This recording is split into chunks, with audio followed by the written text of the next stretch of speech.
If anybody's wondering what that noise is, they decided to vacuum the floor behind us right here as we're finishing up the show. I think it's your office. Thank you to the vacuum out there. That was very nice of the vacuum is the third member. Oh, thank now you we so go much. down to the field, the third member of our team.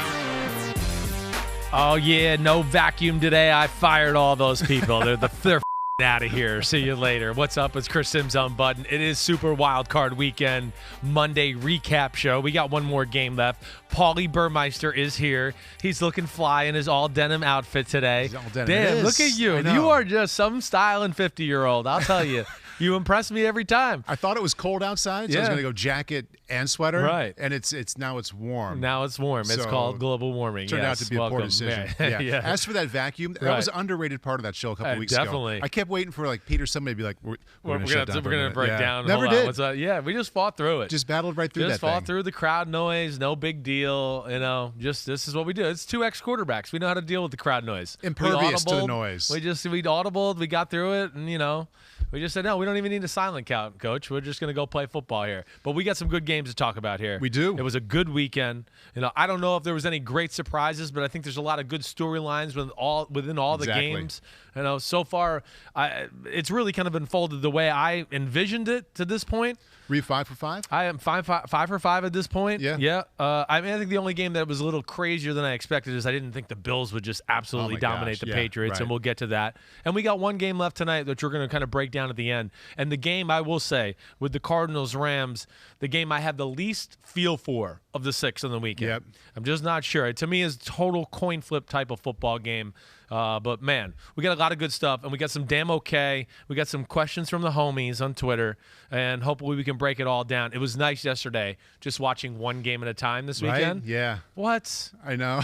My stress levels were like way down. I got home last night, and I was like, wait, I'm not really stressed. And I was like, why? And I was like, Not trying to keep track of 7 or 8 games. I'm not trying to keep track of all the games in my head. Right. I did think of you, and I wanted to bring this up. So I'm at home last night on the couch watching, I guess it was a late afternoon, evening, watching the end of the Cowboys-Niners. And I'm always thinking about what you guys might be doing here in the studio. Right. And I know you guys came on the air at the bottom of the hour. And it got close to the top of the hour, and that Niners-Cowboys game was coming right down to the final seconds in a crazy, chaotic, drama-filled way. But you're on live TV, but you also got to watch the game because the highlights are going to get slid into you at any moment. Right. How did you handle those, I'd say 3 or 4 minutes where you're on what live TV, right? But the second that game is over in Dallas, people are coming to watch your highlights. No, it's always the trickiest part of the show on Sunday night. And the good thing is at least it's one game. Again, instead of sometimes it's 2 or 3 where you're like, oh crap, this is crucial moments. Yeah. And I have to talk about this, and I need to look at this while getting ready for live TV, like you're saying. It felt just right, the football game. It did. We were, I saw the 49ers kind of trying to run out the clock and do that, and kind of could see. So while we're on set and we're coming on, we have like 100-inch screen right there of the game. So it's right on the side of the camera. So anytime I knew I didn't have to talk or doing something else, I was watching the game and paying attention. Live TV goes to a one shot of Tony or Maria. As soon as you see that in your peripheral vision, are you just watching the game? I'm watching. I'm kind of looking at them, but kind of looking into the corner of my eye, kind of just in case, again, like you said, there's a little detail I missed, whatever. And there was a lot of detail. There was a lot of detail. Of course, saw the Deebo Samuel run. I think it's going to close out the football game. And I'm kind of like, oh, okay, that's all. And then I'm like, wait, what? Then we come back and I'm like, wait, what are they reviewing? What are they doing here?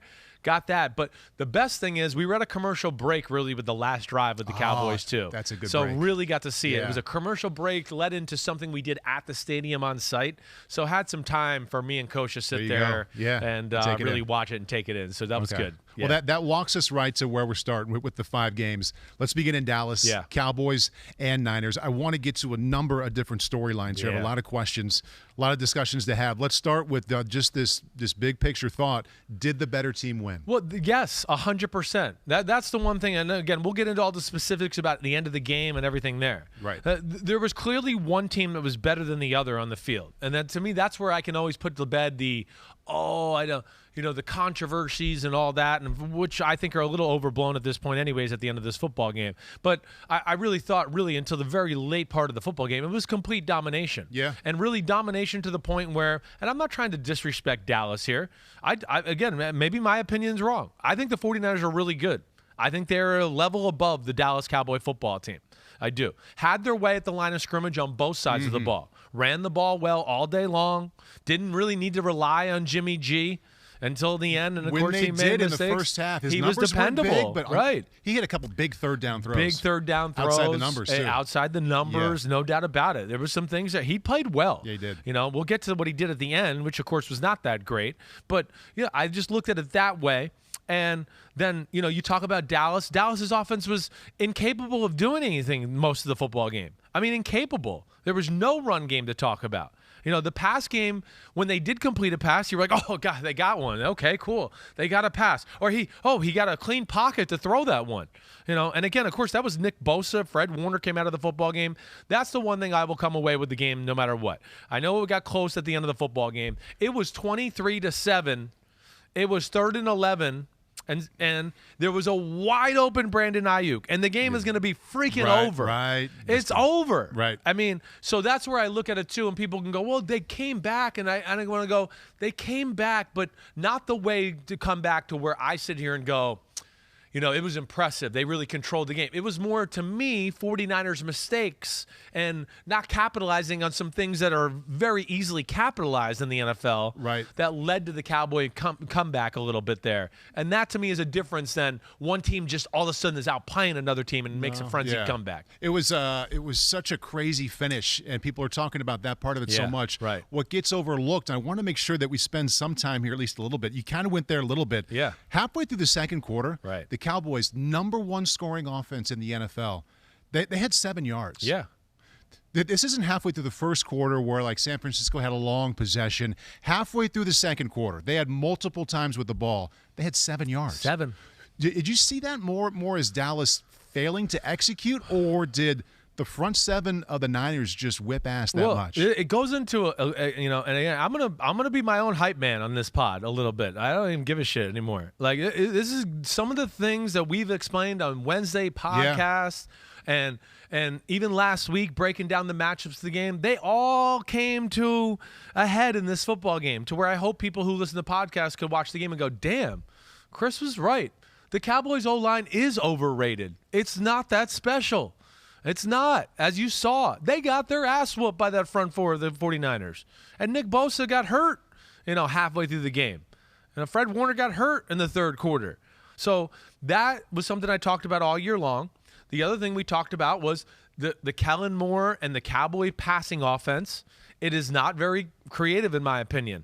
There was a number of replays and plays in the game where I'm going to go, look, 3 guys out in a route, all ran a curl route.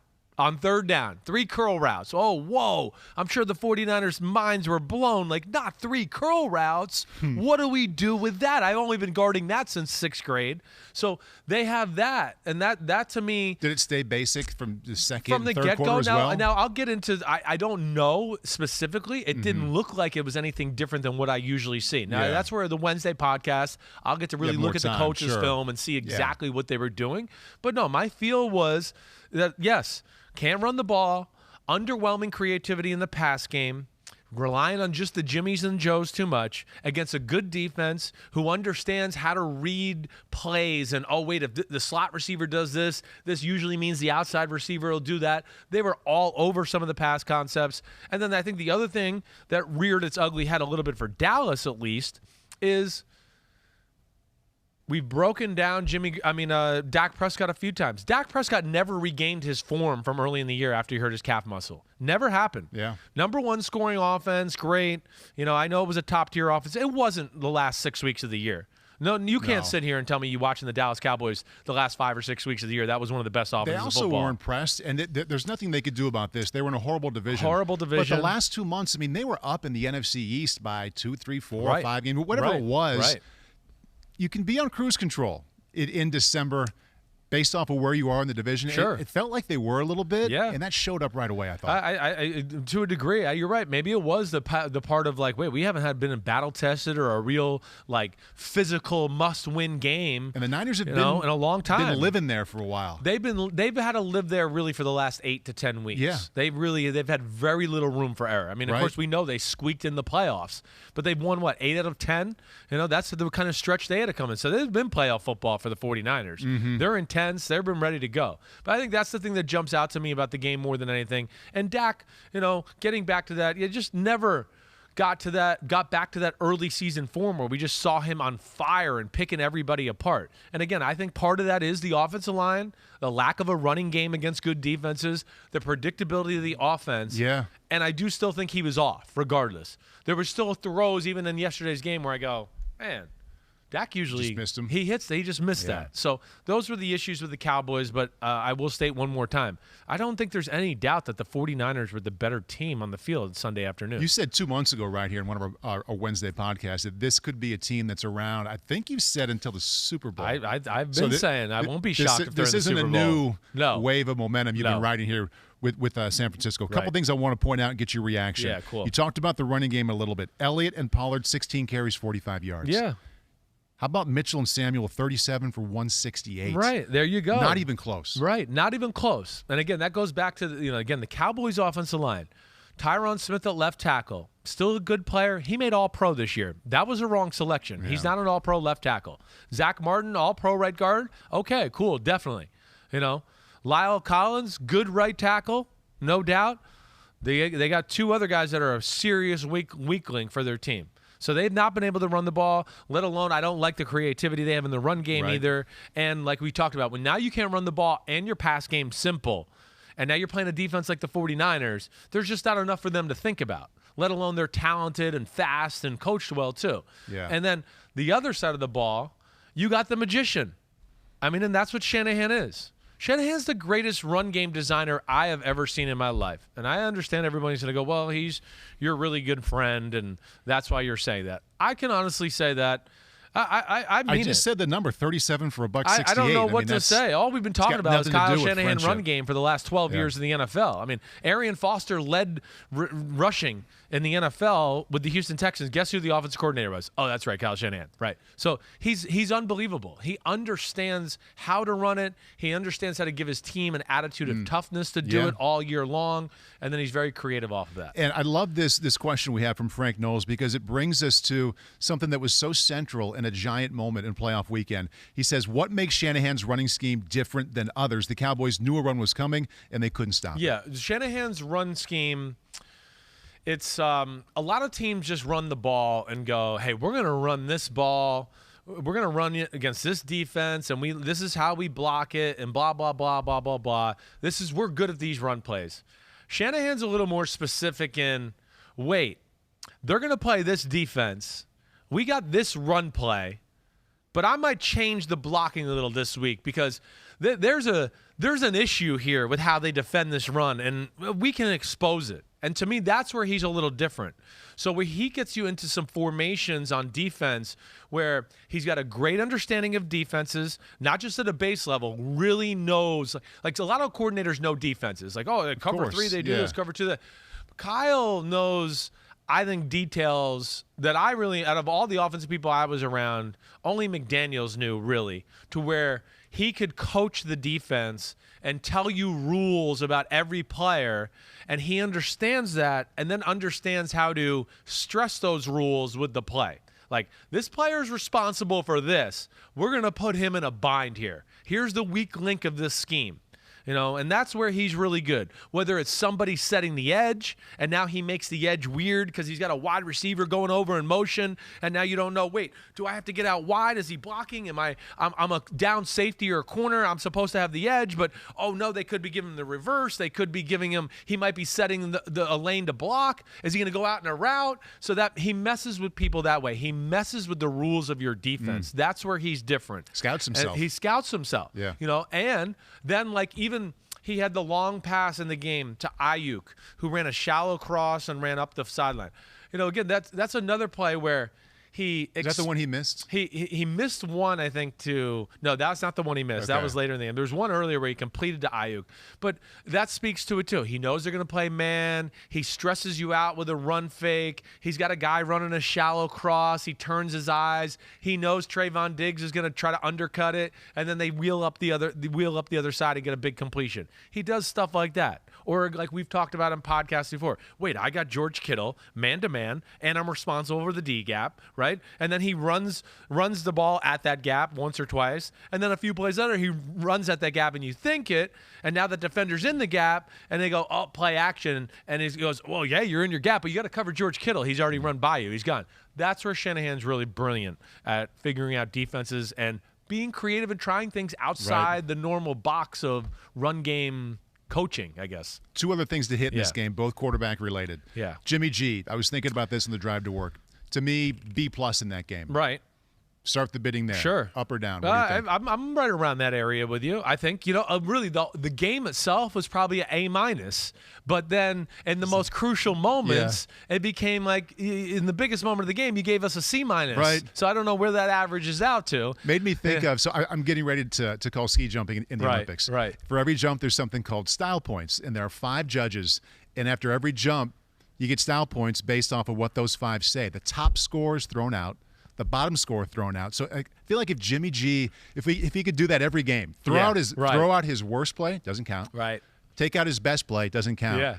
He kind of exists in this space that's usually true. above middle and pretty darn good if you can just take out one bad play. I think that's know you very can't fair. do that, Yeah. but he had one awful play and a lot of pretty good. Yeah, he played well. Did a lot of good things. It all started with that 3rd and 11 we were just talking about. Yeah. Where, again, at that moment, we just went, Jimmy G, gosh. How does he miss that? I mean, there was nobody in the screen.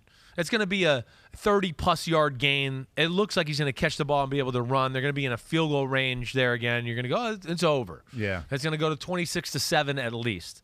That was the start of it. God damn. I mean, you could put the game away right there, late 3rd quarter.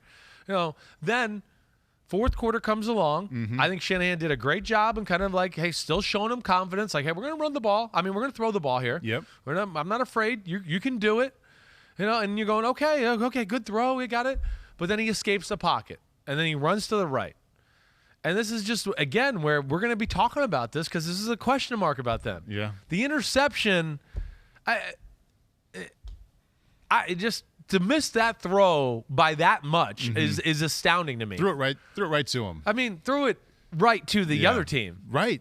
Yes. I mean, Sheffield, who was wide open, couldn't even get a hand on the ball. That, to me, is what's amazing about Jimmy G. To your point, we see like 3/4 of he's dealing and throwing balls into tight windows and confident. And then what? You're just running to the right and you miss a crosser by 5 feet. Like, don't even get it close to them. Yeah. That I think it was where I was just like, oh my gosh. I mean, again, the game's over. They're in a spot there where they're in a really tough spot. Dallas is going to be desperate. They're going to, at the worst, punt it and have to go a long way to get the It's one score. of those, the point of a tight game, how many times you say it on a Sunday? Well, if they don't turn it over, they win. Yeah. And they turn it over, and now all of a sudden it's a game again. Okay, so that's Jimmy G.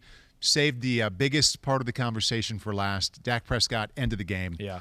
They don't have time to get back on the ball. So many people, I think, trashing the Cowboys and the idea to do it, trashing Dak a little bit.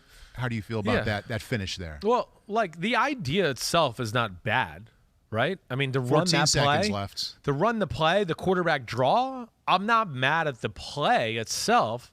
I'm mad at everything else about the play.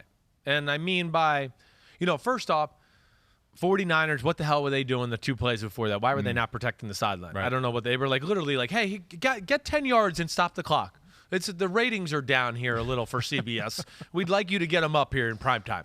Like, let's get it close so we can really sweat this out. I don't know what the hell they were doing with their defensive lineman the first few plays.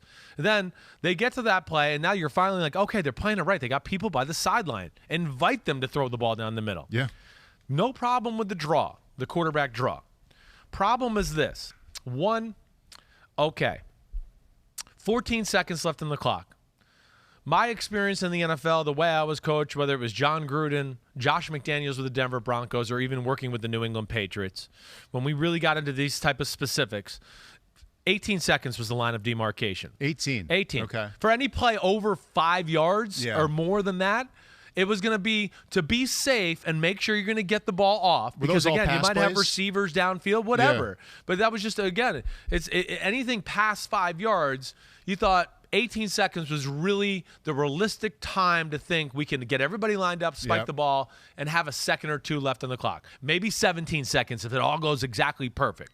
But 14 seconds with a 17-yard run and the referee being behind the quarterback to have to spot the ball.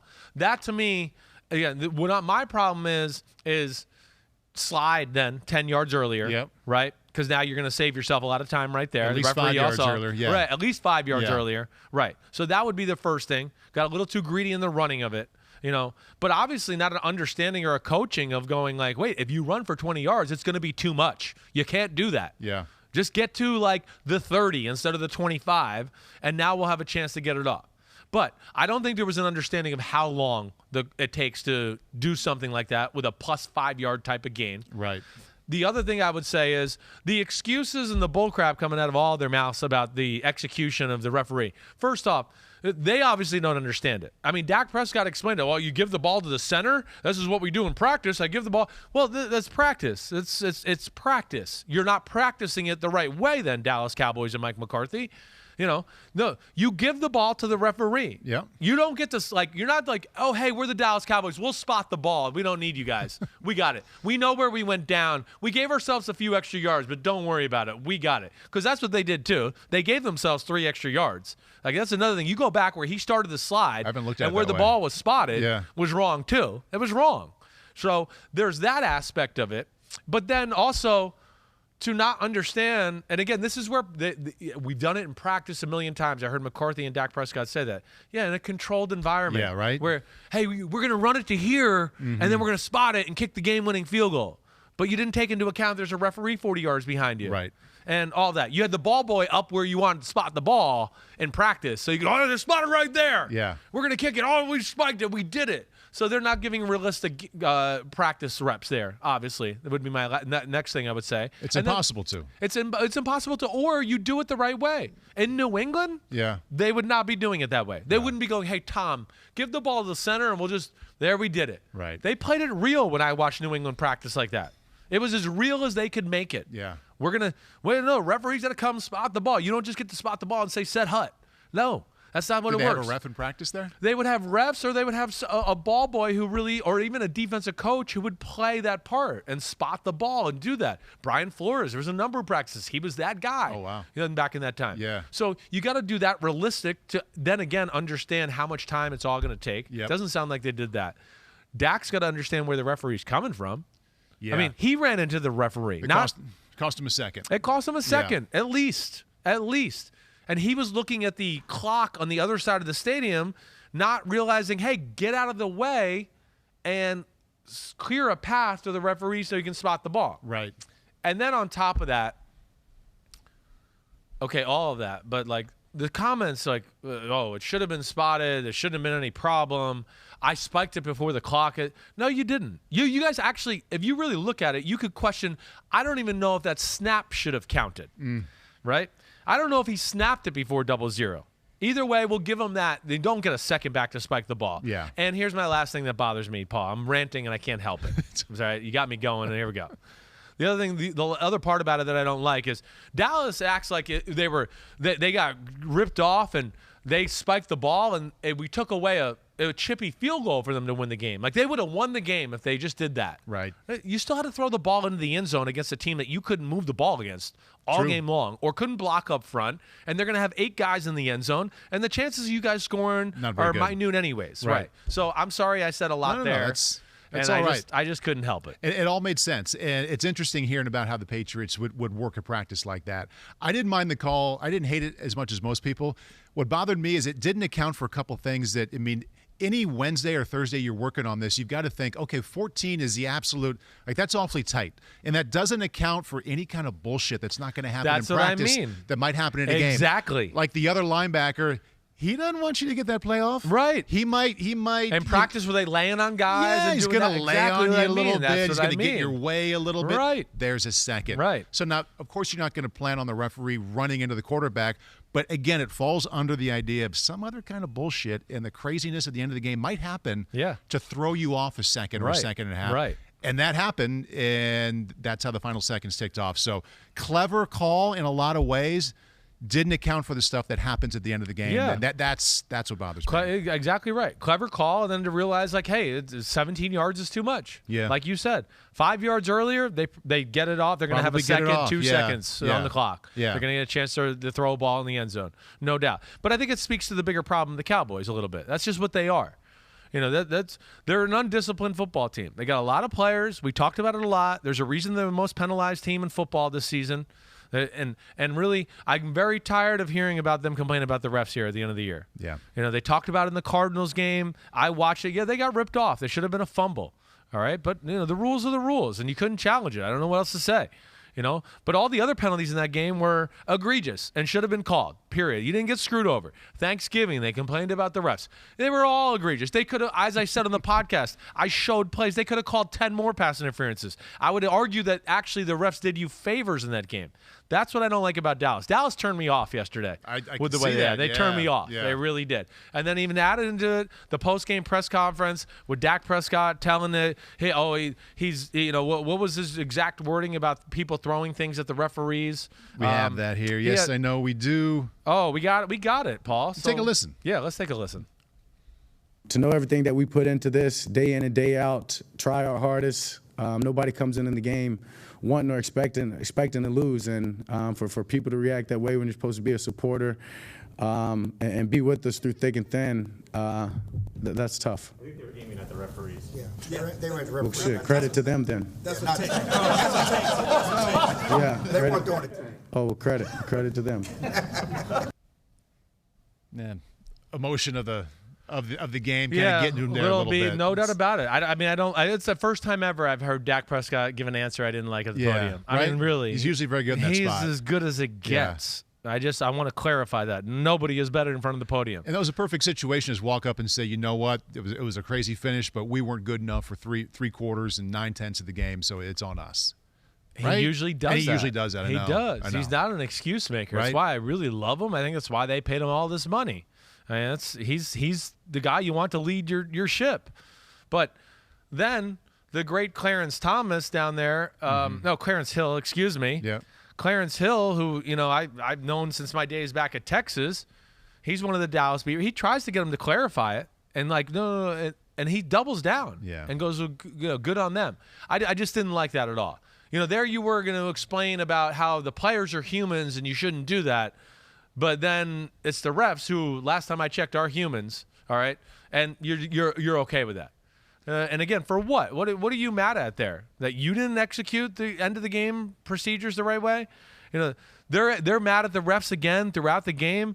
There wasn't one replay in the whole game. Tony Dungy and I were sitting there, Maria Taylor, where we went, oh, that was a horrible call. Right. Every one of them was egregious. Yeah. I mean, egregious. Yeah. So...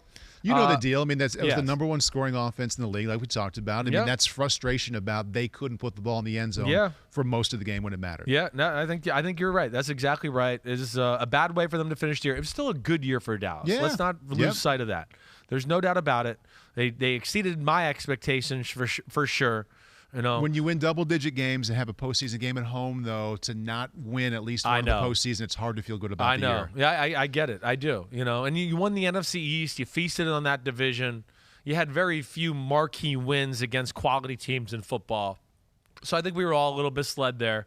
And, you know, it's a bad matchup for them. It was. And listen, we talked about the concerns about Dallas's offense. I'm going to, how many times, Pete, in the last 6 weeks? 3-4 Wednesday podcasts where we've broken down the issues with their offense. Mm-hmm. So we've really hit that as a real storyline and something you got to watch for. And one of my things in the game, too, was just like, can the Cowboys D-line screw the game up? That was my thing. Can they screw the game up? Saying that on Wednesday, and they weren't capable of doing that. They didn't. And that's where Shanahan's magical. You know, he's one step ahead. How about elsewhere in the NFC East? Let's do it. The other team that made the postseason, the Eagles. Let's go to Tampa Bay, Philadelphia, and Tampa Bay. And this, I mean, it's fun to watch playoff football no matter what, but this was never a contest. I hate saying the word. I'm not going to say it was easy, but there wasn't much resistance. There was a giant gap between the Eagles and the Buccaneers the entire game. This is what worries me about the 7th team in the playoffs. Yeah. I know we've this is only the second year. I think we've really only seen the Colts at the 7th seed last year against the Bills has been the only game that's been competitive. Where I'd go, actually, the Colts outplayed the Bills. Josh Allen just made unreal plays for them to win that game. Right. But, yeah, you take the other 2 versus 7 last year. It was Saints and Bears. It was a trick play by the Bears. It was the only offensive good thing that happened all game long. Yeah. And, of course, we got the 2-7 game last night with the Chiefs Steelers. Yeah. And they were in your spot. They were in a different class. Yes, not even close. It's a different class of a football team. Yeah. And I don't even think they were motivated to play in the 3rd and 4th quarter. They were right? Coasting. I mean, it's not only personnel and coaching. Yeah. There was this overwhelming feeling. I was watching this game. Like, one team was like, okay, now the real season starts. Let's get to work, guys. Get out here, and we're going to be the best we've been. Right. While the other team was like, the year's been a success already. Yeah, right. I mean, look where they were a couple months ago. They weren't supposed to be there, so they made it to the postseason. And that sometimes those things don't show up on the field, those intangibles. But I thought it was just in a fierce way showed up. One team was all business.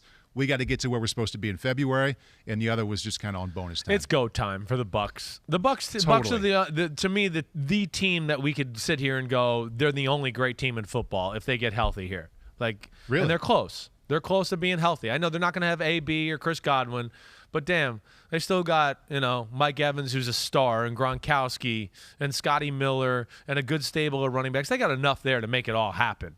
Levante David was back. The secondary is somewhat healthy other than Sean Murphy bunting. Shaquille Barrett and JPP were back. They had the injuries on the O-line yesterday, but they came back and played, so hopefully they'll be okay.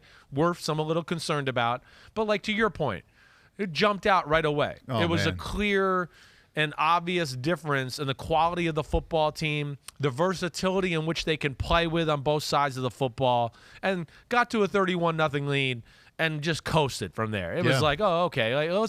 Really, they could have sipped pina coladas in the 4th quarter and still won the game by the same score there. First play, I mean, they came off the ball. I think the running back wasn't touched for 10 yards. Like, if that was a spring practice on the other side of the ball, the coach would have stopped it. Like, we don't practice that way. Well, no, you're right. Well, you're right. It was easy. Yeah. Yeah. Well, from the get-go. Well, and this again, but we talked about this on Wednesday a little bit. The Eagles' defense, way too simple. Way too easy for an offense like this. 4-man rushes and easy to decipher 5-man rushes. Exactly. In the first half. And the coverage is basic as can be. Like, oh, it's cover 3. Oh, it's 2-man. Oh, it's Tampa 2. They did sack Brady a number of times later in the first half. They did. They got to him a little bit, certainly. And I think Brady also realized, like, listen, I'm not taking any chances here. We got this game in control. I'm not going to just try to squeeze one in for the sake of squeezing it in when we're controlling it. And maybe they tricked him a little bit, and I'll be able to tell you, but it was my concern of the football game throughout. That's why I didn't really think they had a chance. It's just, again, when you break down, and I told everybody this in the room yesterday in NBC. I just said, I just was telling Dungy, and he was amazed by it. I was like, this Eagles defense is 10th in football. But I was like, let's look at the schedule, Coach. And he started looking at it. I go, look at when they played good, like an offense that was somewhat good and a quarterback. Keep it going, Chris. Yeah. I think we have a graphic, Pete, that we can run on this about the Eagles' top quarterbacks against the Eagles' D. It's astounding. Yeah. I mean, first off, to be the number 10 defense, they could have picked the worst offenses to play in football. They could have handpicked them, and it worked out that way for the last 8 weeks of the year. Yeah. It was the worst. But look at these numbers. Now, Brady and Dak Prescott, it's 2 games. Either way.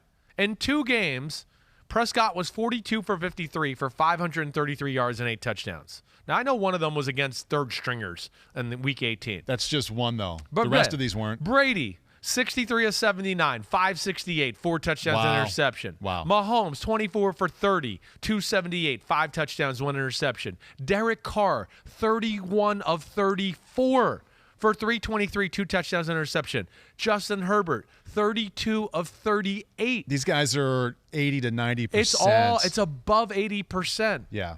With those guys. And it's, again, let's see, 12, 17, 19, 21 touchdown passes to 3 interceptions. Crazy. Crazy. Those are crazy numbers. That's what was scary about this matchup. I saw 2 things. You already brought up one of them. Yeah. The lack of exotic pressures up front, rushing 4 or 5 guys. Yep. how many times are they going to play soft corner? Right. I mean, Brady's out there playing pitch and catch. Thank you. Like he's at practice. That's what I mean. It's time just, and time it's again. just too much of that, right? You're looking at the snap going, they're 8 yards off Mike Evans. He's just going to look at him and throw a 6-yard hitch route. It's almost like he got tired of it. It's like he's like, let's try something else. There was some plays if we where have an incompletion or sack, I'll take the 10-yard out later. Let me try and throw it across the middle a couple times. That's where, like, again, I understand you want to play us. Hey, we're gonna play defense. We're gonna be sound. We'll hope they make a mistake. There has to be a point in the game where you just go. There was no urgency. Right. Like, we're gonna go down then. We're going down. They're going down. We're going down like a burning ship. Let's blow the plan up and do something crazy. Right. Who cares if we lose by 25 or lose by 16? Who cares? Yeah. Well, at least let's go down like trying to win. And I never got the sense that was the case. If there was a word bubble above the Eagles' defense, a lot of the time, I know they had some sacks, they had some moments, but most of the time, it would have been, is it over yet? Yeah, I hear you. Is it done? Right. Is it done? Is he done? Right? Right. Yes. I think between that and then, where it was a tough matchup for the Eagles is, of course, they're one of the best running teams in football. They were the best. But you're playing the defense that's – the Bucs defense, and here's another. They called the bluff of the Eagles. They basically, it was bare front, 6 and 7 guys at the line of scrimmage, like just going, throw it. We want you to throw it. Please. We dare you to throw it. Go ahead. We're playing bump man to man. And we've got the Hurts numbers here. Actually, I'm sorry. There you jumped go. the gun there. Rushing We're looking at the Eagles rushing. Okay. Yeah. So, number one, and then yesterday, Yeah, 17 just rushes, there. 95 yards. That's not going to do it in this football game. So to your point of, okay, go ahead and throw it. When they did throw it downfield, I mean, the numbers of 20 yards and downfield, 2 out of 12 for 63 yards. Yeah, it was ugly. Yeah. It was ugly. It was too late, too, when they got to the game plan. To me, this was a game after the first few plays, I was sitting there going, they're not going to be able to run it if they just go, we're going to go run it. They got to actually come out maybe doing play action and throw it a little bit to get the Bucs to back off and then go back to the run. Right. That rare instance where you go, I think we have to use the pass to set up the run instead of the other way around. I do think it was one of those. There was just so many in your face. We're playing bump man-to-man on Devontae Smith with Carlton Davis, but we got all these people at the line of scrimmage to stop the power run game, and if Jalen Hurts keeps the ball off the edge, we're going to have a guy there, and you're not going to go anywhere. Right. They were ready for all of that. And, of course, they're extremely talented. And then with Devin White and Levante David at the second level, they both can fly sideline to sideline. So they're the type of guys that can run with Jalen Hurts and run him down. And then it gets into the question of the Eagles, because we know this Bucs defense is real. They are. And when they're really healthy, they're going to be tough to stop. The other question is, this is where the Eagles, and they got to figure out what they want to do with Jalen Hurts this offseason and where they want to go with the quarterback situation. Because they're limited in their versatility in the ways they can beat you with a guy like Jalen Hurts at quarterback. He's not really, again, he's not capable of being surgical in a game like this to where you go, wait, we need to win the game. He's got to drop back 35 times. To win this kind of game. To win this kind of game, yes. To me, it's all relative. It's how harsh do you want the evaluation of him to be? Is he good enough for the team to win more than they lose and to get to the playoffs? Yeah. Yes. And that's a big step in the right direction. Right. Pat on the back. I mean, that's real progress. I mean, who would have thought they were there 4 months ago? Yes, exactly. So, I think that should lead the way. I agree. Okay, are we going to win once we get to the playoffs? That's another question. Against Brady, against Stafford, against Rodgers. Against good defenses. Didn't even look close. No. So it's all how harsh do you want that evaluation to be? Yeah, they got to figure that out. Do they want to just go all in on Jalen Hurts, get another good running back or two, maybe get one more receiver or tight end to be a weapon and just go all in on a Lamar Jackson type offense? Yeah. They certainly could do that. They could. I mean, there's no doubt. But Jalen Hurts is not as good a thrower as Lamar Jackson is, or a Kyler Murray or a Josh Allen or the other quarterbacks that can really run in football. So that's the aspect. Again, to me, I still question whether Jalen Hurts can beat you by his right arm, with his right arm, in those few games where you go, hey, our run game's not dominating today, and now we need you to make a few plays. That to me is still very much up in debate, and I don't mean to – I know I'm looked at as the Jalen Hurts, hater of the world. But I think, again, yesterday, anybody watching that game – how many replays or throws or times did Troy Aikman go, really, that should be completed in the NFL? Yeah. I mean, Troy was trying to be nice. Right. Really, I mean, he's open.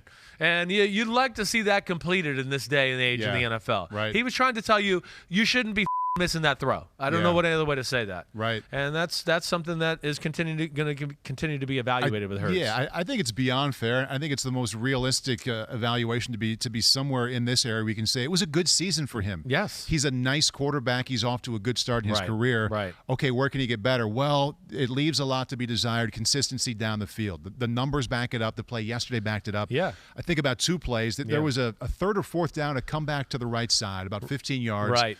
It was late. Way late, light. hung in the air forever. Yeah. I know the one you're talking about got knocked down, right? Yeah. Right. And there was and Brady was doing it. Now, again, Brady might be the best of all time, but he was doing that. He was throwing it earlier. He was throwing it with a lot more velocity. Consistently. So right. It was hard to compare because it was such a glaring difference. Right. And it's not a long delivery that Brady has. Brady can get it out. Exactly. Hurts' delivery also allows defenders to break on the ball because it's very slow and deliberate. And I remember, I think it was about 2 years ago about now in the spring, we were back there evaluating the quarterbacks coming out. And I think you said about him, his arm looks like an independent contractor. Yeah, that's my phrase. And I've been kind of watching it a little bit. And the ball, when it needs to really fire out of there, a lot of times doesn't. Yeah. And so I'm watching, and it's like something in the mechanism when it's supposed to really torque in the lower body. Right. Doesn't happen. It's just not there. No, I know. Doesn't mean that he can't be a really good NFL starting quarterback, but when you look at where he is now to where he needs to be, like that part of it, that moment of firing from the lower body, just it isn't there when he wants it to be. I agree. That's what I see. I think you're right. I mean, to me, he doesn't create opposites like we talk about so many times, where he can get that. He can get that front shoulder turned to the target and almost have the back of his nameplate turned to the target to now where he can unravel and that arm becomes a slingshot like you see Brady or Rodgers or Josh Allen do. Yes, he has a little bit. That's the phrase they use. The arm kind of just does it by itself. It kind of windmills around to throw the football. It wants some help from the lower body. Needs it. And the back half of the release. It needs it to help for a spiral, to cut through a wind like yesterday, or get to the target a little easier. And I know we got a spray chart, right, Pete? Let's throw that up with Jalen Hurts a little bit too. It's a weird chart there. You can see it's a lot of screens and RPOs, some fades down the left sideline, a post down the middle. But yeah, that's an unusual looking chart there. And I have like friends that I had like friends, and I think even Pete said something to me. I can't remember who it was, but they're going, why do they always throw the ball down the field? Why don't they find ways to throw the ball 6 and 8 yards at a time? Because that's not who he is either. Honestly, throwing the ball deeper down the field is easier for Jalen Hurts than being precise with a quick decision 8-yard intermediate throw where not only do you have to be quick decision, you got to have a quick release, and the ball has to be pinpoint in those type of throws. More pinpoint than let me just throw it downfield and let Devontae Smith go get it. Right. That's where people don't realize that's something. I know you think, it's shorter, so it should be easier. To a degree, it's not always the case. So there needs to be more precision and accuracy added to that too, and that's where I think they're reluctant to call those type of plays with him. And he's so early in his career, and as long as he was going opposite of Brady yesterday, and we talked about Brady throwing that comeback kind of effortlessly, throwing it early and throwing it a lot of velocity. Yeah. You go back to Tom and watch him in his second year. Yeah. He's gotten a lot better at that part of his game in the last 20 years. I don't know at what point it happened, but he changed his stance. Yeah, he changed his release. Yeah. So as we sit here and point out where Jalen Hurts is 2 years in his career, like, that's not there. Brady didn't have it like he has it now then either. So I mean, there's you can do it. Just because he can't do it now doesn't mean he can't take a couple steps toward being really good at that part of his game. Exactly. I mean, all anybody told me is you can't fix accuracy when Josh Allen was coming out in the draft. You can't fix it. Yeah. Hitting bullseyes everywhere. 70 yards down the field, across the river and through the lakes, bullseye. Right. Through the woods, bullseye. So you're definitely right about that. And I know it sounds like we're probably being harsh on Jalen Hurts again. I don't mean it to be that. I'm just saying, hey, Eagles fans, that's something I question about going in the offseason. I think mostly it was a really good year. It was a good season. I know. And the parts where he's not great right now, look at the best of all time, Brady. He wasn't, he was probably pretty good at it his second year, but he's gotten a lot better at the release and the velocity. Your point's real there. So we'll see what he can do. I'm going to be interested to see what he does there. And either way, the Bucs look good.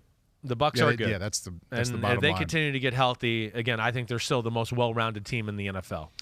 To the AFC, ready for that trip here? Let's do it. All right, let's go to the game last night, Chiefs against the Steelers. This one, it's fitting that it's coming on the heels of what we saw in Tampa because it was close for a quarter. Right. There was that point. Yeah. Halfway through the second quarter, it was 7-0 Steelers, where you kind of sat up and you're like, okay. Is this really going to happen? Is this really going to happen that way? Right. My question was, at some point, the Chiefs are going to score a couple touchdowns at least. Can the Steelers score a couple themselves offensively?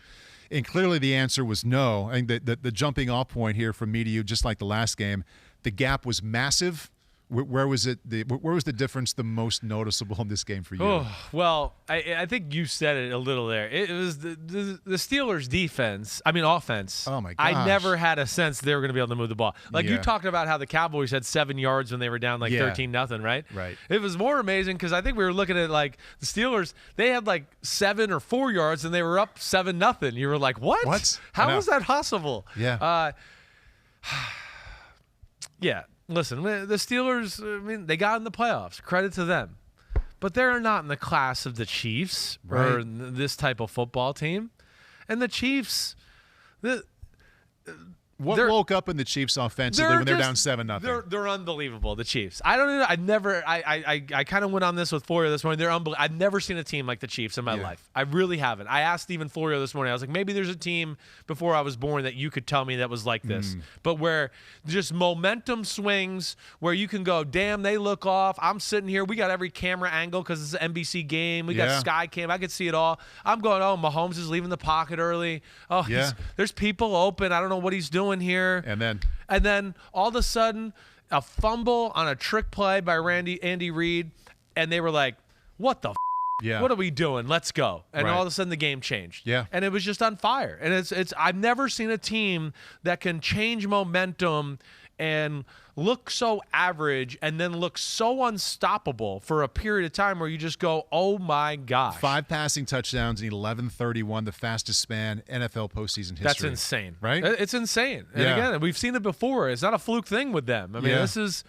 is who they are. And once they catch fire, it's like everybody catches it. It's like Mahomes feels good, and now the receivers are feeling good, and Kelsey's good, and Andy Reid and Eric Bieniemy, it just seems like as every play we call is working. Boom, boom, boom. Yeah. And it seems like the defense jumps on, and all of a sudden they're flying around. And that atmosphere and that crowd down there. Oh, and the stadium added to it. You're exactly right. And it just becomes a frenzy. And they got overwhelmed in such a short period of time. Yeah. It was astounding to watch. One thing I wrote down in my notes last night watching, I'm always trying to find something that jumps out to me that's different. We know Mahomes is awesome. We know he and Reid can really work together well. Their passing game behind the line of scrimmage, all the ways they throw screens to all the different players or even just get it out quickly. Behind the line of scrimmage, what they do is it sets up everything else so incredibly well. It is. It's an aspect of their offense that really came about and got better as the season went along. You know, there was a Wednesday early in the year where we spent a bunch of Wednesdays time like, what the hell is and going they on? need to get better at screens. We even said it once. Yeah. I said they need to watch the Bucs, who are like unbelievable screen football team. Yeah. They need to learn to do this because we know Kansas City and they're not going to run a ton. So, okay, here's the screen game. Do that, right, to get people to come up. Or if they want to keep dropping deep, just keep doing that. And McKinnon adds some juice to their football team. Yeah. McKinnon, to me, is the best on their team with the ball in his hand. He can make the most happen after contact. There's a hole. He has the ability to hit 6th gear, go through it, and really turn on the burners. Make people miss in space. Right. I hope that last night proved to them that he should be the guy going forward. I really do. I like the other guys too. I just think McKinnon is the most dangerous of the group. It looks different. It's a little different, and there's a real better. pass game element with him too. Yeah. To where you can go, they can put him at slot, and he can really be a slot receiver. Yeah. Where it makes some matchup problems for them. But yeah, all in all, it's just Mahomes is amazing. Once they kind of got going, that fumble, it woke them up. And it's like, wait, we just got hit by a jab in the face. Yeah. Oh, yeah, this is playoff football. Let's go and let's demolish this football team. They just got so many difference-making type of players. My goodness. That's where they're a special team. Some fun numbers to throw out here. Travis Kelce, first player in NFL history to throw a touchdown, catch a touchdown, and have 100 receiving yards in a single playoff game. It's like, just, again, cool play down there in the red zone to have that play. So many of those. Motion out Mahomes there. I mean, Kelce's just one of the greatest tight ends in the history of football. I think that, when you couple that and not only the great route running and everything there, but, again, just like we saw on the long 48-yard touchdown pass, scramble drill. and just has this like innate ability to always go to the right spot. Him and Mahomes are like they're besties of the besties. It's like they know what they're thinking. You know, it's like Rodgers and Devontae Adams or some of those Cooper Kupp and Stafford. They're really on the same page with all that stuff, and that's where it was awesome. I want them to run the ball a little bit more. And just in case these teams continue to play these pass coverages. I did think that. I thought back to our conversation here Wednesday and wanted them to run. They didn't really even try. They didn't do much of it. Even I know. first and goal from the 1 inch. They throw it. Let's throw it. I know. Yeah. And the stats bear out. They were running with success. McKinnon got 5 yards a carry. Yeah. That's just not sexy enough for them. Yeah. But, again, last night I'm not going to be critical of it. I am going to be critical, though, if it's this week and Buffalo's playing defenses where they're 30 yards downfield and we're still trying to throw bombs. Yeah. And I go, wait, you can run on Buffalo and you don't do it, I'm going to be mad at Kansas City. But it's a big ask for Andy Reid. It's not in their DNA. They don't want to do it. Right. And like you said, they'd rather throw a screen than run the ball. That's just cooler to them. Right. But either way, amazing performance, dominant, and man. Yeah. It's going to be some good games this weekend. I know. It's going to be the right 8 here. I know, right? Even no matter who wins tonight, Rams-Cardinals, we got 4 good matchups. Right. It was a nice warm-up weekend for watching playoff ball. The matchups we have coming. Oh my gosh, it's awesome. Yeah, that gets us right to our next game. Bills beat the Patriots. I'm glad we were just talking about Mahomes because even though there are a number of questions that will define where the AFC goes, I think the number one is what are you going to do about Mahomes? What are you going to do about Josh Allen? Unless some defenses can figure out some answers to that, both those quarterbacks or one of those two quarterbacks is going to be the one moving on. So Bills beat the Patriots 47-17. Best thing I saw this weekend was Josh Allen. Right. I sat right here, Chris, and I started a conversation by saying, you can't expect him to be an A+ every time. You can't expect him to do what he did that second He could be an A-. He could be good. Listen, my dad, we had the same conversation on Saturday morning, and he was going, they can't really expect him to do the same stuff he did the first game or the second game. He was even more of a quarterback's quarterback in this game. First game, it was like, put the cape on, give him an IV afterward, let him rest. I mean, he was everything. Right. This time it was just right decision, right ball. Let's do it again. Okay, run it this time. Everything that you would define a quarterback by, he checked every box. I mean, it was outstanding. I hope everybody realizes what they're watching. I really do. Josh Allen is arguably the best player in football. He was the best player this weekend. He's the best player this weekend. Mm-hmm. And I know. Listen, I know how I'm Patrick Mahomes. I'm the guy that was saying he's the number 1 pick of the draft. I'm just saying for this year, the way it's looked this year, Allen's played better than Mahomes. Allen is definitely one of the best players in football. He is a force of nature, And again, I don't know how you can. First off, we've never seen anybody do that to the Patriots defense. Right. And this isn't like a year where the Patriots defense was like 25th in football and had a good scoring defense. Yeah. This is the number 3 defense in football with the number 2 scoring defense in football. And it looked like they were playing backups out there. I mean, that's really what it looked like. And it was just one unbelievable play after that. We've never seen anybody do this to Bill Belichick defense 7 drives, 7 touchdowns. Ever. I've never seen it done. And it's 2 games in a row. Yeah. Where they have not punted. 2 games in a row. The only thing that has stopped them in the last 2 games against the Patriots is a dropped 4th down touchdown pass by Emmanuel Sanders and kneeling on the ball at the end of games or the end of the half. It's the only time. I mean, we've never said that about a Bill Belichick defense. Yeah. Because Allen has gotten to a stage where as long as he can be protected a little bit and it just it just doesn't collapse on him, he can almost overcome anything. Oh, nobody's open, I'll buy a little time. Oh, he's barely open, I'll throw my 100-mile-per-hour fastball. He can do everything. Power run game. Oh, we're going to pull guards and he's going to run it and smash into the linebacker and get a first out. What's the big deal about that? Oh, nobody's done that in the history of football other than Cam Newton. I stiffed arm a defensive tackle. Now I got a defensive end on me. I'm still going to throw a touchdown. Screw it. I'm going to run around the edge on a play and outrun all the linebackers on the Patriots football team. And the safety's going to have to chase me down and barely do it to push me out of bounds. I mean, he's unreal. And then to do it in a game where, it's the elements. I don't know if they're going to be able to pass the ball. What? It looked like it was South Florida the way he was throwing the ball down there. It had no effect on the game at all. Right. He's unbelievable. Yeah. And there's still this haters out there that don't want to buy into Josh Allen. I don't know how you. I know. I don't know how you can do it right now. because some people don't want to give it up. Right. Like there were people hating on him last week. Oh, because bad weather. They saw there was going to be bad weather. Yeah. And I said this today. I got to go look it up again where I saw this because he was the 40th rated quarterback in bad weather this year. It's because he has to play in it all the time. Thank you, Paul. He's in it all the time. Yeah. They had people on the list who played like one snap or kneeled the ball on the end of the game in a cold weather game. Right. And they put, his rating's better. Well, yeah, no shit. He kneeled the ball. The other guy, have you watched Buffalo this year? Almost every game outside of September has been shit weather up there. Always. I mean, always. Yeah. And I know he threw 3 interceptions against the Panthers in the snow a few weeks ago. Oh, no. First off, go back and watch the game. He was still the best player on the field. He threw one dumb interception. He threw another one where the guy got pass interfered. And he threw one late in the game when they had the control of the football game. Whoop-de-do. He's amazing.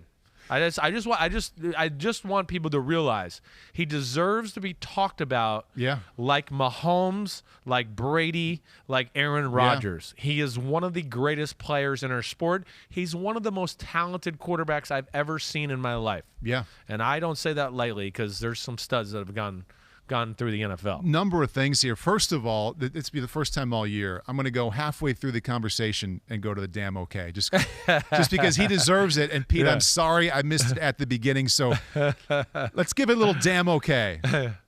Theme song. Damn. There we go. I'm okay. Damn.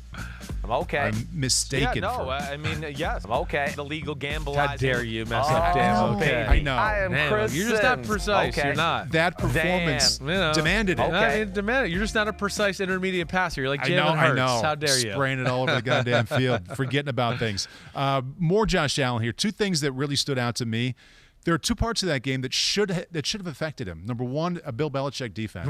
Right. And number 2, you talked about the elements. I mean, it was 0 degrees. Yeah. Doesn't mean that you can't be okay, but I mean, even a great quarterback, you can expect him to be 10 to 20% lesser than in terms of how the footballs look out there, how the spirals cut through the air, where it's going. He wasn't affected a single bit. At all. Just shocking. It's shocking. That you can have that kind of precision and that kind of accuracy when it was that cold. I wrote down after the first drive, unaffected, and I circled it, and he wasn't affected by either the entire damn game. No, it was amazing. I never even thought about it after the first drive. You're right. I never thought about it. Once I said it, well, what's the matter? I didn't even think about it. You know, I think the first meeting is the first time I realized, like, oh my gosh, it's hurricane winds and one team won't throw the ball. And the other team was reluctant to, but then in the second quarter realized they had to in Buffalo. Yeah. And he just threw it right through the wind that night. We talked about it. He put him, how did that happen? How did it go from point A to point B without being affected? Right. And that was amazing to me. So, you know, again, I guess I wasn't as amazed the other night. I'm amazed in the context that, yes, we've seen very few quarterbacks in that type of weather be able to just cut it loose and throw those type of footballs the way he did. It really was. And it was great. Hey, Buffalo, they got the run game going. He's on his playoff game. They got Dawson Knox going. Yeah. They need one other guy to step up in the pass game. It can't just be Allen and Diggs. Right. So, yes, if Knox and Emmanuel Sanders and McKenzie can all have a little role here within the team and just to make other defenses think about it. We can't always double Diggs or worry about him. It's just going to make them such a harder team to defend, especially with him at quarterback. You know, you look at that, and of course their defense is so well coached. They really are. They play so hard. That's what I love about them. I mean, the interception by Micah Hyde. Oh, my gosh. Again, it looked like the Patriots are going to make a good drive. It was a great throw. It was. It was a good throw. It was a perfect throw. It was going to drop right in his arms, but Micah Hyde just made, you know, one of the great plays of the weekend. He, A, covered so much ground, and B, the nuance, and I get so angry. I never played defensive back, but these guys don't look back at the ball. I know. And he looked back at the ball just at the right time and had the athleticism to pick it off. But, I mean, here you got a little next-gen stats. You see him on the middle of the field. They ran a slant and go to the left side there with Aguilar. And, you know, I heard Micah Hyde said, he goes, he got a little scared. He goes, I made a little late break because I kind of moved to the middle of the field, as you could see on that little diagram there. But then to cover the ground that he did there, and like you said, the body control to catch it's one of the best tandems of safeties in football, if not the best. And especially for that defense where they do a lot of stuff. They got to be the quarterbacks back there. That was really a big-time moment. And a big-time moment in the fact, too, where the first drive, like you said, it was surgical, and you went, oh, that was a little scary looking for New England. Yeah. And then they got the ball in the second drive, and he went, "Oh shit, that was easier than the first drive." Right. I was a little behind in the game because we had the early game, so I went home, got changed, got some comfy clothes. I was about 45, and it's 14-0, and now they score. I'm gonna fast forward through the commercial, and I'm going, "There's no way. Is this gonna be 20-0 here? Is this gonna have to be a blowout?" And of course, it just kept going. Yeah. It was amazing. Really well played football game on both sides of the football, and just outclassed the New England Patriots on that night. I want to bring up one name here to give him the credit that he needs for that performance, and really the last month. That's Brian Daboll. Yeah, I thought there were three things outside of Josh Allen throwing the ball that really stood out. They didn't forget about the running backs. Nope, I know. Just enough. Got the run game going. They didn't overdo Josh with the running game. Yep, he was effective. He was a factor, but it wasn't too much of that. Yep. And the offensive line was good. It was. Yeah. 5 or 6 weeks ago, we wouldn't have said any one of those three things. No, Daboll's got his mojo back for sure. And again, I don't know what maybe some of the issues were early on in the year, whatever. Hey, they were one of the top teams in football. Everybody studies a team like that in the offseason. Maybe they caught up to some of their tricks like we talked about, and you brought up them many times, and even right there, they weren't running the ball. They became way too one-dimensional, so that became a little bit scary. And then Daboll, how is he not towards the top of the list as far as head coaching candidates? I mean, he'll get some interviews. He's got to. How can he not? I mean, he's the offensive coordinator of one of the best offenses in football for second year in a row. He has mentored and groomed the quarterback that you couldn't mentor or groom. You can't fix accuracy. You can't make him a quarterback. He's just a guy with a strong arm. Well, bullshit. So Daboll deserves some of that credit. Everybody's looking for the quarterback whisperer. Right. I mean, you got one right in front of you right there. Yeah. Him and Leslie Frazier really need to be serious candidates. Thinking about how well he does in that role and how much he must be enjoying it. I don't know him, but if the organization came to him and said, "Here's $1 million more, stay and be here," coaching Josh Allen and having autonomy to run that offense, or going to try and bring a team out of the doldrums, it's a miserable organization. I don't know which one, but pick one. I mean, I don't know. He probably wouldn't do it, but wouldn't you enjoy life more if you stayed with a great quarterback with a lot of autonomy on your side of the ball? You're going to have less stress for sure. But you know how it is. I know. They want to be head coaches. Right. There's only 32 of these damn jobs out there. But how I many think of them your are point, good jobs? That's the point. That's the question right there, what you're saying.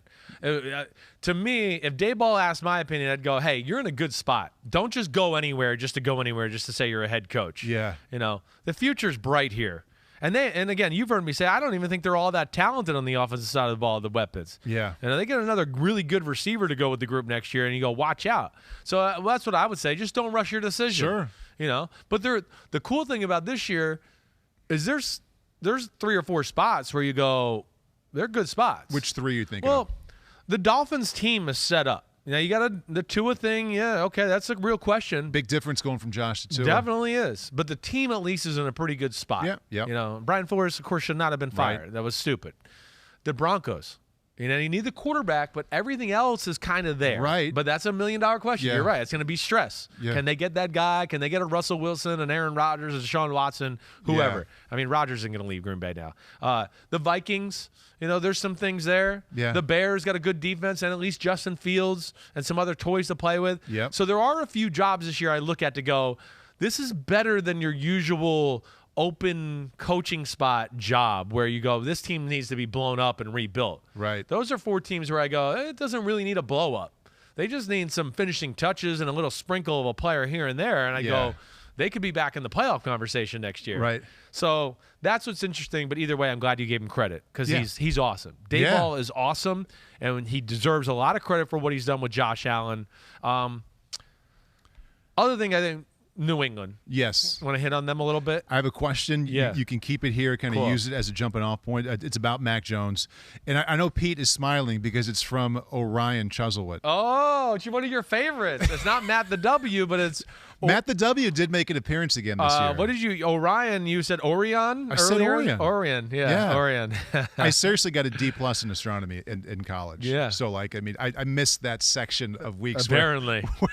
where that would have been obvious to me. Okay, Orion Chuzzlewit says, I realize everyone was hot on them until a few weeks ago, but self-scout thyself on the Pats as a dynasty or their dynasty 2.0. Do you worry about Mac as a playoff quarterback in the elements going forward? I don't worry about it. Again, this is a year. Let's be realistic. It exceeded expectations in New England.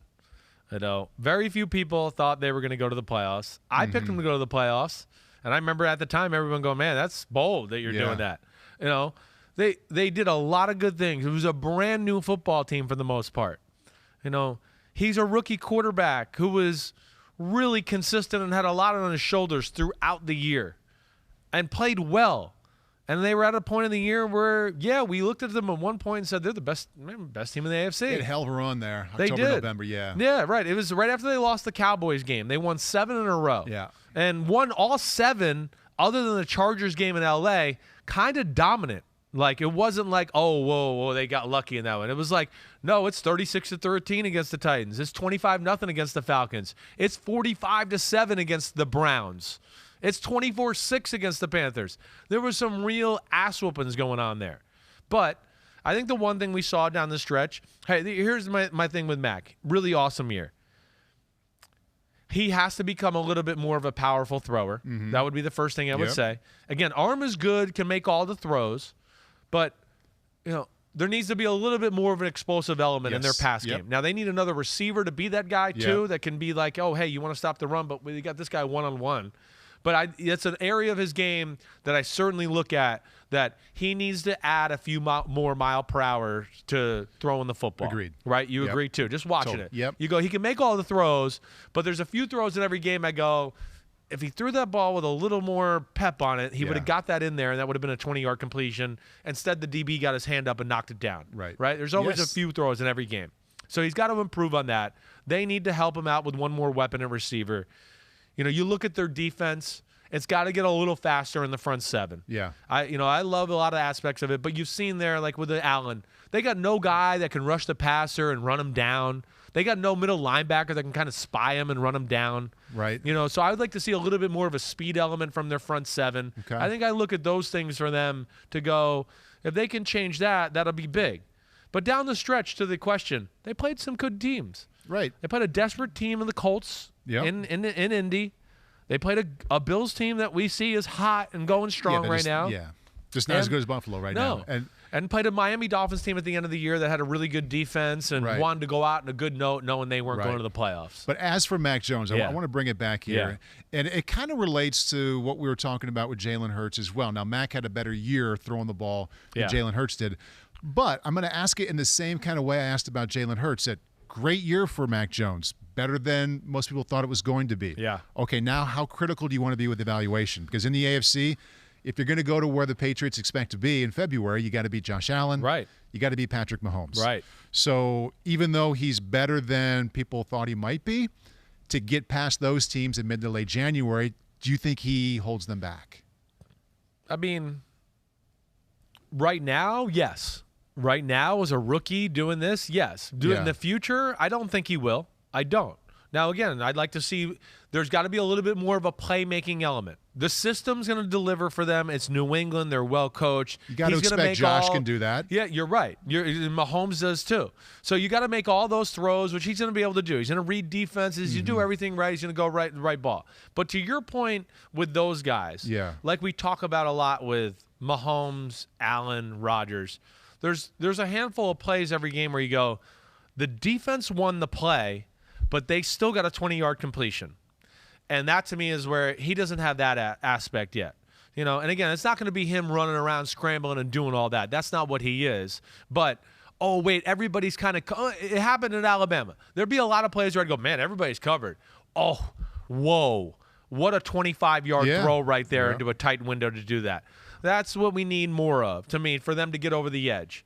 Again, that's where Brady was great. Do you think no McDaniels had the governor on him a little bit? Well, I do think a little bit. I think they understood what they were, too, and realizing they didn't have necessarily guys that were going to stretch offense out. They were going to play through the run. They won a lot of games without trying to do without doing that, right. They just stuck with – they knew who they were, and this wasn't the year to think, he's going to go bombs away and we're going to torch people that way. I think they get a few more pieces around him. They'll go that way. They'll work on him being able to throw the ball with more power down the field. Yep. I'm not concerned about it. I'm not. But I'm not as excited about him as I am as number 2 in the New York Jets still. I'll just tell you that right now. I am more excited about Zach Wilson. I still don't give a damn. I sense a March, April, May podcast where we can just kind of really get into those kind of things. They're just. I saw more wow moments from him and even Justin Fields maybe than Mac Jones. I will say that. I will. And, of course, I think there's more potential for Trevor Lawrence to say wow, too. Yeah. Like we saw in the last week of the year. There was some wow plays and throws. So you go, ooh, that looks like the number one pick. But, yeah, Mac is really good. He's going to be really good.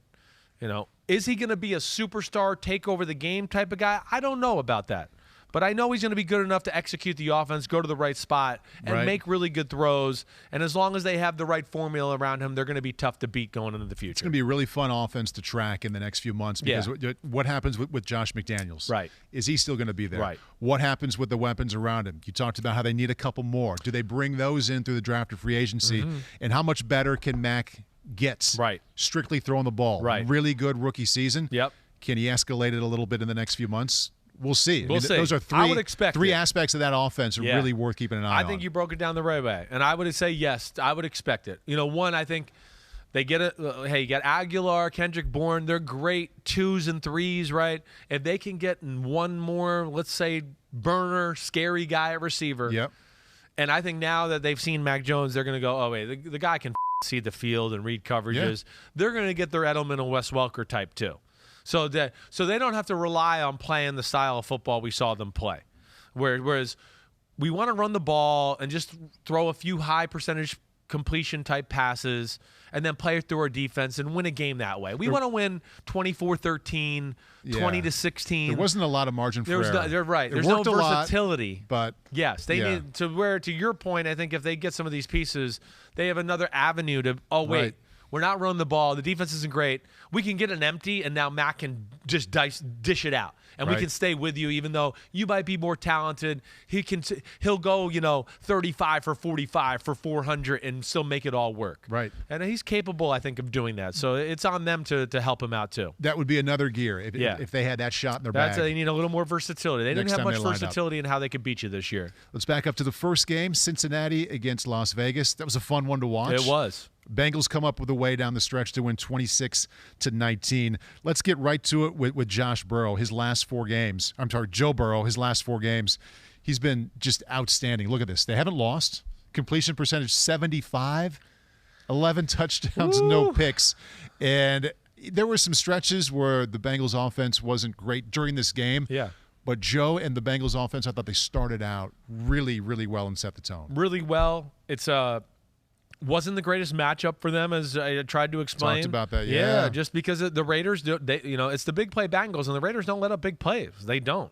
They make you be patient and execute. That, to me, was the thing that jumped out to me more than anything. I was a little scared that, Burrow and that they'd be like, oh, it's the playoffs. We got to show everybody our ass and kick some butt here and throw for 400 and beat bombs and the big play Bengals. I questioned that. And he was very within himself throughout the game. I mean, really very few, if any, dicey decisions. Did the Raiders defend him like you thought, like you talked about Wednesday? Yeah, I did. I did. I think they played their Seattle cover 3, and it looks like some quarters, and they were going to, not let you go deep and just let you throw the ball underneath.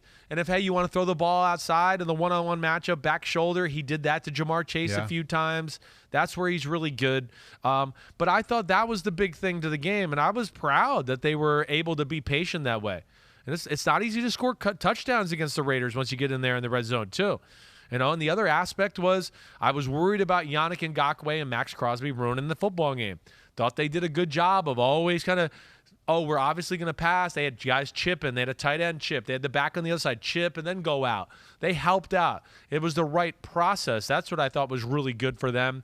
It got a little tighter than maybe it should have been for the Bengals. But either way, I mean, with all the pressure they had, the way that stadium was, and a matchup that, again, like I was trying to tell people, I know it was 32-13 in the regular season. That's not the way the game really unfolded in the regular season. I expected it to be close. I really did. Good for them getting the win. Let's focus on the other quarterback, one that you and I both like quite a bit, Derek Carr. This question comes from John Isaac, 55. For all the Derek Carr intangibles that are good, he does fumble a lot, has been terrible in the red zone forever. I think that's embellished, but that's what's written. How is he viewed around the league, and what is his value by trade and contract. Let's get to the second part of that. I should have saved that for later. I want to deal with the first part about the red zone because they had a chance. Right. At the very end of the game, they had 4 shots close to the end zone. Right. Didn't get any in. How much of that do you put on Derek? Well, it's a hard spot. I mean, as you know, you played quarterback. When you're at that 8 or 9 yard line, field shrinks. Field shrinks. Yeah. No, the secondary has nothing behind them to worry about. They get to just play up. There's never like, oh wait, Jamar Chase might run by me on a post route. Right. You can play coming downhill for the most part. And if you can rush forward and still get there, now you got 7 guys in a short area of the field, it's tough. You know, the thing I would say is it's not the greatest red zone offense in the world. I was in that offense, and I can tell you it's not the greatest. What did it lack besides putting it in the end zone? I think it just lacks a little bit of like creative red area thoughts. I always thought with Gruden and that, and I didn't know any better when I was there. It's just like we kind of ran our offense, and we just had a few little wrinkles that were different in the red zone, but it was like still the same old West Coast plays that like Joe Montana ran in the red zone and stuff. And the NFL has just gotten used to them. There's not a lot of creativity that way. Carr's arm, to the question a little bit. Yeah, it's not a Herbert, Josh Allen, Rodgers, where in the red zone he can just absolutely rifle a ball into a small window and get it in there for a touchdown. And then added to that, they haven't had really a guy that's a threat in the red zone as a receiver. Other than Darren Waller, he's the only guy that they really haven't. They don't do a great job, in my opinion, of like kind of finding ways to get him ball or get him matched up one-on-one to throw him the ball, to catch those 50-50 balls that aren't that way with a guy like him. Right. So that would be my assessment of their red zone struggles to a degree. If the Raiders wanted to go a different direction, I don't know if it would be a good idea, but this is going to be a discussion looking ahead with Las Vegas. His trade value and his contract. What do you just like the first peek at it? We'll spend more time with it later. Yeah. If they decided they wanted to go another route. Well, I mean, you're going to have to get a first round. First off, I don't know, why are we asking this question is what I want to ask. Yeah. Derek Carr is one of the least problems you have on the Raiders football team. Yeah, right. I mean, come on. I only bring it up. He's not Josh Allen or Rodgers or Brady. We get that. But he's a top 10-ish quarterback. You list the assets this team has, and he's near the top of the list. No doubt about it. Again, what do you want to do? Trade him for Baker Mayfield? Right. Okay, fine. The Browns are probably like, okay, we'll take it. Right. I don't think we need to speculate beyond that if we both feel like they'd be foolish to not hang on to him. Exactly. You only get rid of Derek Carr if you have a slam dunk superstar that you can get. Oh, you can get, Aaron Rodgers? Okay. You can get Deshaun Watson? Okay, I understand that thought. Russell Wilson? Yeah, right. I can understand the thought there. Yeah. But even with that, I don't sit there and just go, oh, gosh, that's a done deal. Like, he is really good. Right. He is a machine within that offense. I mean, you see him on the field at the line of scrimmage, every play, doing everything. They have programmed the robot to be an extension of the coaching staff, let alone he's got good physical tools. He does. And I would say, again, it was a less than offense running game this year. It was a less than pass-protecting offensive line. Yeah. Henry Ruggs got in trouble and is gone. He was the one guy that can make plays. You saw a difference in their offense once they lost him during the regular season. So, yeah, to that point, he's worthy of a first-round pick in a trade. Let me just say that right off the bat. Okay. He's a top 10-ish quarterback, but I don't know why we'd be having this question. You're right, because he's like one of the top 3 positives of the football team, easily, in my opinion. Yeah, if not in the top 2. I mean, let's list it. What are the top things on that team? The 2 pass rushers, best things about the Raiders? Derek Carr. Yeah. Matt Crosby, Waller. Derek Carr, Waller. Yeah. The kicker. You're right. Those are the top things about the organization. Derek Carr's in the top 2. Yeah. So, two votes here for it would be foolish to get rid of him. Yep. You can leave that one at that. Yep. Okay, PointsBet. Our friends at PointsBet are going to help us with this next discussion. Super Bowl odds. You can flash these guys up here, Pete, and see what we have at this point. Okay, the Chiefs, a little bit ahead of the Bills in the AFC, plus 400. The Bills plus 500. Top seed Titans at 900. Interesting.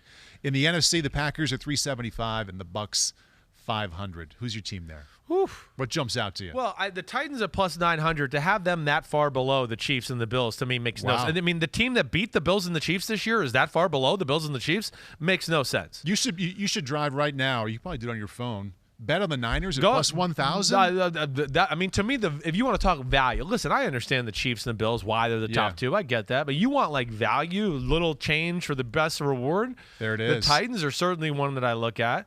The 49ers at plus 1,000 are definitely another one I look at. Rams plus 1,200? It's not bad. Yeah, it's not bad. It's not. I even look at the Buccaneers and go, really? Really? They're plus 125 worse than the Packers? Tied for the third. I'm shocked by that. I'm Chiefs shocked. and Packers ahead of them? I'm shocked. I think, again, where I look at it and go, they're way too overvaluing the 1 seed in the AFC, and they're way undervaluing the 1 seed in the AFC. Yeah. I don't quite get it. We'll see. I know I got to pick these games later this week, but they're going to be interesting. Let's go with a tiny little preview of one more game to pick. Yep. Cardinals-Rams tonight. Chris said Arizona 27-24 on Thursday's pod. Yep. PointsBet says Rams -3.5. They're favored by a little more than a field goal. Over/under at 50. Pretty big number. That's a big number. Where That's you about the going range I see it to be in there. It's the game I think I told you on Wednesday that I have the hardest time as far as I felt pretty good with all the other 5 games and that I got good feel for it. I watched back the games. I understand where the weakness and the strengths were. I felt good about my picks. This is one where I'm going a little bit with a gut here. And, I think this is where I look at it a little bit. I think I actually trust Kyler Murray more than I do Matthew Stafford right now. Really? I know. I do. I don't know. Stafford's had some great clutch moments in the end of the football game, but again, I'll still say I think there's a few moments in every game where I just go, what? Like I scratch my head. Other side, though, we haven't seen Murray and the Cards I know, really it hasn't at their been best special for a while either. Yeah. It hasn't. Here's I think the one area I look at to just let's watch this tonight. The Rams' offensive line. If the Rams can run the ball similar to the way they did the second game and really have a real under the center, somewhere close to 100 yards rushing, maybe over 100, I'm going to go they're going to win the game because that means then Stafford didn't have to do too much, and that means that the play-action pass probably gashed the Cardinals a few times for some big plays in the game. Yeah. That's the first thing I want to look at. I mean, that to me is where I look at it. You can run on the Cardinals. We've seen that. But it's a Rams offensive line that's not overly talented. And we've seen a few moments here down the stretch where they've been pushed around or dominated. Of course, last week, but there's been other games too where I go, man, he doesn't have a ton of time to throw. And he does get hit a lot. And they can get overrun in the run game. So that's where I'm really putting the game on, is the Rams offensive line. Because I do think, too, if it gets become too much of a passing element and he drops back too much, Chandler Jones is going to beat Whitworth and those guys around the edge. They got too many guys that can get after the quarterback. They can do that in a hurry, too, and a little bit of the way that Andy Reid can. They can't stop himself. No doubt. All of a sudden, he's thrown it 49 times. I know. Right? That's where I worry about it. Yeah. So where, again, I don't want to see – if I'm rooting for the Rams, and I do root for the Rams because I really like Sean McVay, and you know me, I'm a defender of Stafford. If I really want to go for them, I'm going to go don't fall in that trap. Just be Jared Goff plus tonight. That's run the Jared Goff offense. Yeah. Plus, we got a guy with a howitzer in the right arm who can do more with it. So it doesn't need to be like reinvent the wheel. Let him be 25 out of 35. Exactly right. Yeah. Or 20 for 30. Perfect. Somewhere in that range. Perfect. Exactly right. To me, that's the sweet spot. If it starts to get to, like you said, 42 dropbacks, 45 dropbacks, they're going to lose the game. Yeah. Because he's going to make a mistake or two. Arizona's crazy with some of the stuff they do on defense. That's how they cause their turnovers. To me, that would be the recipe of a disaster. I'm going to take Arizona by a field goal and say they make that happen. I've got the Rams and the under. Rams and under. Rams you and going under. over or under? Rams, I owe you $10. Is that what it is? I'm going over. I owe you 10 right now, I think. Okay, so we're complete opposites here. You got Arizona and the over. I got Rams and the under. Yes, okay, cool. Awesome. I like Most it. important question. You said comfy clothes for the game. So, are you untucking that shirt and just taking your shoes off? Is that comfy clothes? Or are you full-blown pajamas on the couch, I'm like blanket, sweatsuit, Like velour? I used to, Is it velour? Pete's going, velour suit. I used to have some velour suits. I don't Matching anymore. top and bottom? I do have matchy. I'm a big even at home if nobody's there. Matching jammies? They look good. You feel good. I don't have jammies. I sleep naked. Shut okay. up. Yes. Stop it. I haven't put underwear on or That's worse than you clothes peeing on. sitting down. Well, I haven't put clothes on to go to sleep since I was in high school. Buck naked. Butt naked. Buck or butt? I think I always called it butt. I don't know. Is it Pete? buck? Yeah. Both are classified there. Yeah. So yeah, I own no jammies. Man, oh man. Sweatsuits, matching, look good, play good, even if I'm sitting on the couch. Okay. Or here's my other outfit. Yeah. I could just put on a pair of sweatpants, and I am a robe guy. Oh, yeah. I'll put on a big white robe, have a sweatpants on. Thick terry cloth. Right, exactly. Yeah. And just be cozy on the couch that way. That could be what I'm doing tonight. Okay. All right. Photo. Yep. Photo. Doubt it. Not happening. No. Pete says, I wasn't asking for the nighttime. The evening. The evening. Couch, you don't want couch the butt attire. naked Chris Sims No, photo? no. Okay. No. All right. Yeah. All right. There's That's a a good show. way to end it. I like it right there. Yeah. It's my kind of talk to end the show right Learn there. some things there. Subscribe, rate, review. That's right. So you wear jammies, obviously. Yeah. Yeah. What, you were Yeah. you're talking like matching plaid dad top and bottom there? No. I invested in nice pajama pants. Right. Which is important because you can wear them around the house all Right. day. And I've got a series of shirts that have been demoted from starters to So that's what you nighttime. go with. Gotcha. Yeah, so it's not like matchy-matchy. This should be a Twitter question for Wednesday's podcast. Yeah. How many men over the age of 25 are either sleeping naked or wearing pajamas? That's what I want to know. I'm going to say that the naked over the, let's say 30. Yeah. Okay, naked over the age of 30 to sleep, less than 10%. Is it really? Yeah. Damn. Yeah. Pete? So you're telling me Pete 20%? says 20. All right, we're going to do this on Wednesday. I I'm want gonna to stay know with this. 10. I want the homies to chime in. Are you sleeping naked or wearing pajamas? There's no way Ahmed sleeps naked. No way. Ahmed, you're right. Who knows? He probably does. Yeah, Pete's right. He probably puts extra clothes on. Extra flannel. Yeah, extra flannel. Exactly right. Let me put on another shirt here. Yes. I think we've gone down a very good road here. I do too. We can have fun with this. Yeah. Some off the football field feedback here. All right, everybody, get at me. Subscribe, rate, review. Let me know. Jammies naked. How do you sleep? All right. Yes. Wednesday. What the happened? Podcast. Paul won't be here. Ahmed will. I'll ask him about his pajamas. We'll revisit. Monday. Paulie, you the man. Always fun. Good talk today. Everybody enjoy the Monday Night Wild Card Weekend finale, and we'll see you Wednesday. Peace out.